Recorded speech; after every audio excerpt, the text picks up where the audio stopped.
Hello students, welcome back to my channel. आज हम बात करेंगे एक बहुत इंपॉर्टेंट कॉन्सेप्ट के बारे में, ऊप्स इन जावा।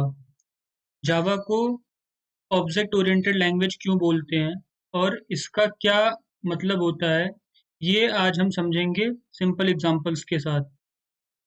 तो सबसे पहले हम बात करते हैं व्हाट इज ऊप्स। तो ऊप्स का जो फुल फॉर्म है वो है ऑब्जेक्ट ओरिएंटेड प्रोग्रामिंग सिस्टम। और इसका मतलब है कि हम अपने प्रोग्राम को ऑब्जेक्ट्स और क्लासेस के अराउंड डिज़ाइन करते हैं।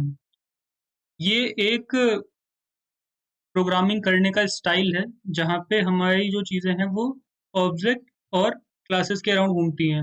अब इसको एक रियल लाइफ एनालॉजी में हम समझने का अगर देखें तो एक कार को सोचो।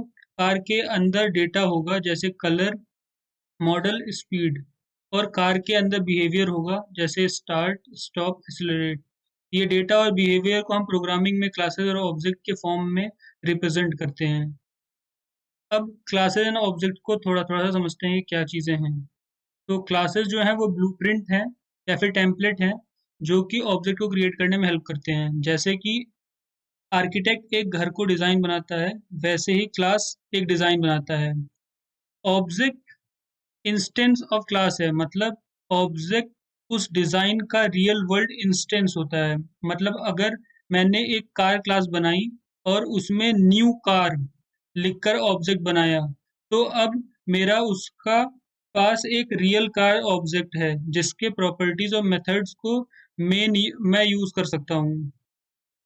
अब बात ये आती है कि वाई ऊप्स ऊप्स क्यों। तो इसके जो फ़ायदे हैं, जो मेनली जो 3 फ़ायदे हैं, उसकी वजह से हमें ऊप्स यूज़ करना चाहिए। सबसे पहले रीयूज़ेबिलिटी, एक क्लास बनाइए तो उसे मल्टीपल ऑब्जेक्ट्स बन सकते हैं। मेंटेनेबिलिटी, कि हमारा जो कोड है उसको मेंटेन करना और समझना ईज़ी होता है क्योंकि हम मॉड्यूलर पार्ट में उसको बना सकते हैं। स्केलेबिलिटी, अगर हमें बड़े प्रोजेक्ट्स बनाने हैं तो वहाँ पे हम उसको यूज़ कर सकते हैं। अब बात करते हैं कि क्या-क्या 4 पिलर्स हैं जो कि यूज़ में आते हैं एक ऊप्स के। तो ऊप्स के जो 4 पिलर्स हैं वो हैं इनकैप्सुलेशन, एब्स्ट्रैक्शन, इनहेरिटेंस और पॉलीमॉर्फिज्म। इनकैप्सुलेशन डेटा और मेथड को एक यूनिट में रैप करता है, जैसे एक कैप्सूल के अंदर सब चीज़ें बंद होती हैं। एब्स्ट्रैक्शन सिर्फ फंक्शनैलिटी देखता है, इम्प्लीमेंटेशन हाइड करना, जैसे गाड़ी में एक्सेलरेटर दबाते हो, अंदर का मैकेनिज्म समझने की ज़रूरत नहीं है। इनहेरिटेंस, एक क्लास दूसरे क्लास की प्रॉपर्टी को इनहेरिट करता है, जैसे डॉग क्लास एनिमल से इनहेरिट करेगी। पॉलीमॉर्फिज्म, एक चीज़ को मल्टीपल फॉर्म में यूज़ करना। इसके एग्ज़ाम्पल्स ओवरलोडिंग और ओवरराइडिंग है। इसको एक सिंपल वर्ड में अगर हम ये समझें कि ओवरलोडिंग, ओवरराइडिंग को तो अभी तुम नहीं समझ पाओगे। एक जो प्लस नाम का जो हमारे पास एक ऑपरेटर है, उसका एक काम है कि वो हमारे पास ऐड करने के लिए भी काम में आता है, और स्ट्रिंग में जब वो प्लस यूज होता है तो वहां पे वो कॉन्कैट करता है जहाँ पे दो स्ट्रिंग्स को वो जोड़ता है।